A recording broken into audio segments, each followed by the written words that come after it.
Hey folks, Crazy Climber 80 here again, and this time we're going to look at game number 5 in our 20 from 1983 series, and this was a trimetric projected multi-floor maze game. It was very cool for its time, kind of 3D-ish, and this is called Crystal Castles. It's created by Atari, and the team of Scott Fuller, Franz X. Lanzinger, and Sam Lee. And you use a trackball to control a bear in a wizard outfit in kind of a fantasy realm, but the realm is made of that's kind of noisy, sorry. The realm is consisting of kind of 3D blocks, or blocks that face in sort of a 3/4 directional perspective, and use the trackball to steer the bear, and his name is Bentley Bear, and you have various enemies that are trying to kill him. And note that there are gems that litter the floors of the mazes, and the gems are collected, and there's an enemy killing Bentley Bear. The gems are collected simply by walking over them, and many of the enemies can collect the gems too. And if you are the last one to collect, or if you are the one to collect the last gem, then you will get a nice bonus. But if the enemy collects it last, then you will not get the bonus. And there's the various enemies. There is a magic hat you can collect. If you touch it, it will make you invincible for a short while. And that will allow you to kill Berthilda the witch, who appears on the 4th level, or the 4th stage of every level. And there are 4 stages of each level, except for the 10th level, which has only 1 stage. And we're going to go ahead and get started.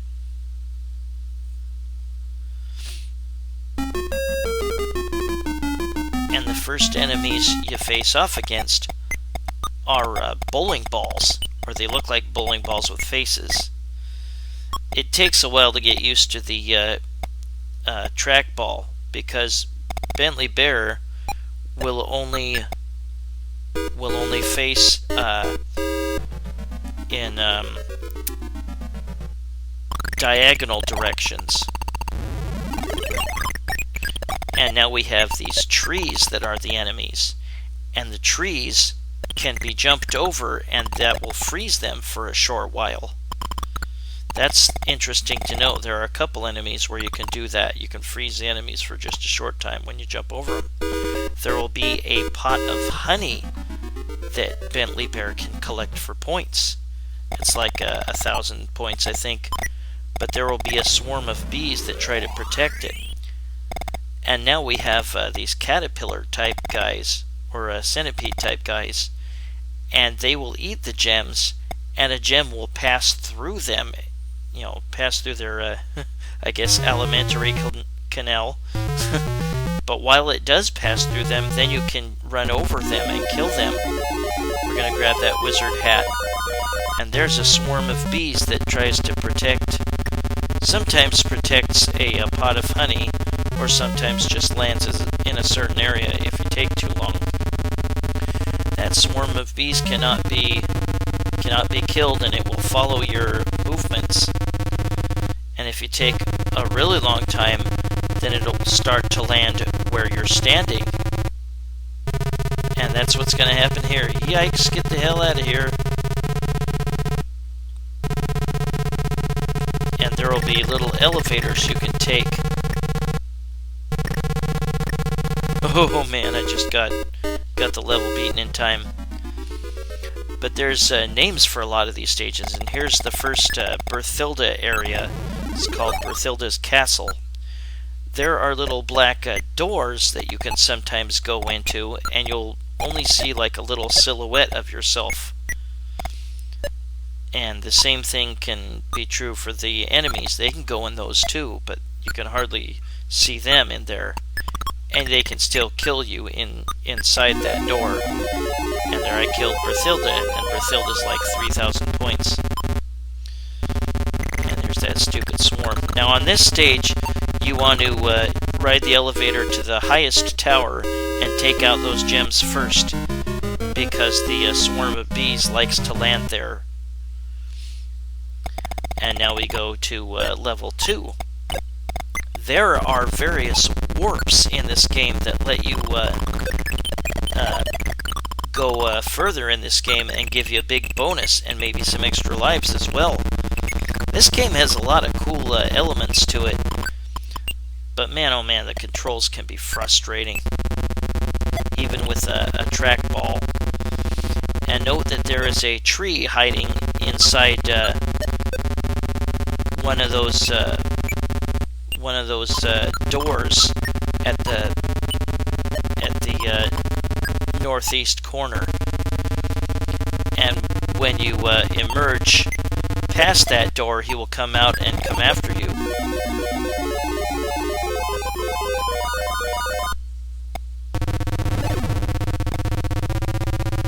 Get that last stupid dot, or gem. There we go. Yeah, that swarm of bees can be very intimidating.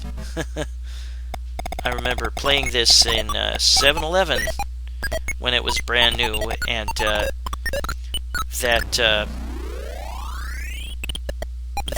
swarm of bees really got me nervous. Ooh, that was nice. I got both of them. If a gem is not passing through them and you run into them, then you're dead, of course. But I like the special names that they give a lot of these levels. There isn't a special name for this, it just tells you that there's an extra life for you every 70,000. And if you used a warp, get away from me, swarm. There, you pick up that hat. Ah, crap. Bentley Bear will say various things when he dies. He'll say like, bye, or ouch, or he'll have little swear symbols, or something like that. Yeah, I can't get used to the controls here. There, finally I was able to pick up that last gem. But the gem bonus that you get is like 1,000 points plus 100 points for each stage that you've beaten. And this is called Crossroads, and you saw where I jumped in the corner. That is where you jump on a later version of Crossroads, and you'll be able to warp. Yikes, go away, swarm. Oh, crap. But, you will be able to, maybe, have the bees be less annoying if you collect the honey. Then they don't have anything to protect. And I got an extra life because I passed 70,000. And here is the end of level 2. Berthilda's Fortress. Now note when you have an invincibility magic hat, it is in the way of enemies, and if they can't pass through it, which is kind of cool. And there I killed Berthilda with the magic hat. Ah, crap. Yeah, those little elevators rise up and down. Some of them are super fast, some of them are kind of slow. But you'll want to use them a lot. You can learn to draw away certain enemies so that they go in a direction different from where you're at. We're going to take a brief look at all the levels later on. I didn't get terribly far in this game. I didn't get much farther than this level. This level's called, or this stage is called Hidden Ramp. And it's, if you walk a certain way off of the far right northeast platform, then you might go downwards into a corner. And there is a warp trick on this stage too, I believe. We will look at all the warps later on, and there's another door where that tree is hidden inside, and then he'll emerge once you pass that door. And this level is called Nasty Tree. And Nasty Tree indicates that that there's a tree that's more tenacious or faster, and that nasty tree can get super fast on the later levels. We'll take our elevator way up here. All the enemies can also take the elevators. There are some enemies that we did not encounter yet. Later on, there will be a cauldron that will burn you to death if you touch it. It looks the same as every other death animation for Bentley. Whoops, damn it. And there is also a ghost.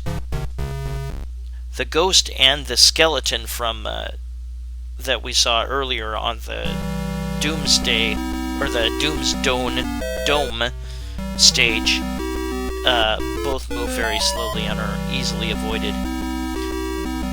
Something that's very cool about this game is if you beat the high score, you will get your name, the initials that you put in, they will make up a part of the first building. And there's something also very cool. If you beat the high score, you will get a chance to warp right off the bat. On the very first stage, there will be a door open for you to go inside and jump. And that will activate the warp. And there's that door. And there's my name, R-U-S. Well, my actual name is spelled R-U-S-S, but isn't that cool? The initials you put in are part of the building if you got the high score. And again, to activate that warp, you just go inside that door and press jump. And we're going to do that here. And it gives me 140,000 points. Plus 1 extra life. And it sends me to level 3. And we're going to look at another warp. And you can go in the back corner where you can't see and jump. And that'll also warp you. That'll give you 140,000 and take you to level 3. And on level 3, you have to grab the magic hat, and you have to go down the hidden ramp and jump in the corner of it. I put on a trick to give myself invincibility so that I can do it. But it's really, really tough to do without invincibility trick. Getting the hat, you don't get to have it for very long, so it's very hard to make that warp work. And here's that trick I was telling you about before on Crossroads. This is level either 5 or 6, but you jump in the corner up there, and that'll warp you to level 7. Yep. There are a total of 10 levels, and the last level only has 1 stage. Now we'll look at a screenshot of each stage. There's the very first stage, and then there's the tree wave. See, it says level 1, but there's 4 stages to each level except for the last. And then there's Berthilda Castle or Palace or whatever on the 4th part, the 4th stage. And here's level 2, Hidden Ramp. And some of the stages don't have names. They just say like extra lives every 70,000. And then there's Crossroads and Berthilda's Fortress. And again, you need the magic hat to kill Berthilda by running over her. And Nasty Tree, I think that's kind of a funny name they give it just because it does get nasty, it gets mean and faster later on. Berthilda's Dungeon, they just give a different name for her lair. Pyramid. You can't walk on that pyramid part. Cross maze, hidden ramp, and Berthilda's Palace. But later on in the game, the magic hat will jump around on its own accord, and you have to catch up with it. And there's the Crossroads stage that you can warp on. That was level 5. Berthilda's Castle. But yeah, the bees will try to protect that honey pot unless you pick it up early. they'll still land where it was, but I think they'll be less annoying if you collect the honeypot early on. Some of these stages will have initials clearly in the makeup of the maze, and those are initials of the programmers or maybe somebody that they're related to or something. But yeah, there are a total of 10 levels and 4 parts to each level, except for the 10th level. There is only one stage to that. And once you beat it, there is a definitive ending. But it's super, super, super freaking hard. And on that level, it's got a weird relief to it. There's certain parts of the maze that are tilted on a certain axis that are different from the other parts of the maze. And it's really, really, really hard to figure out where to go. And there it is, and it's called The End. And there is a cauldron that you can get killed on right in the middle where you need to jump over or change directions. And here is another trick. This is a weird trick. You can go in the bottom right corner, and I'm gonna kind of trap the bowling balls there. And you can, if you can jump 128 times total, at least, then you will make the words Atari appear. I skipped forward to me having to lose a life to the bees. You're going to have to lose 1 or 2 lives to the bees. But you want to go right in that bottom right corner and jump at least 128 times. If you can, then you will see the words Atari appear across the screen multiple times on the next stage once you beat this. Yeah, I've got to lose 2 lives to the bees. And I think I jumped enough times, so we'll finish off those gems and go to the next stage. Hey, look, it says Atari, Atari, Atari, Atari, Atari across the stage. And now here's me not getting all the gems, or they get the last gems. They got the last gem, no bonus. And here is the ending scene. I beat the end. I give up, you win. You must be a video whiz. And you get a bonus for all the lives you got left. Time bonus, I guess that's how long it took for you to beat that particular level. And then you put in your initials. What a fun game. The controls are a bit frustrating, though. But that was Crystal Castles, game number 5 in our 20 from 1983 series. Well, this is Crazy Climber 80, and thanks for watching Crystal Castles by Atari. I will see you soon, hopefully, with game number 4. Have a good one, everybody. I'll see you later. Bye-bye.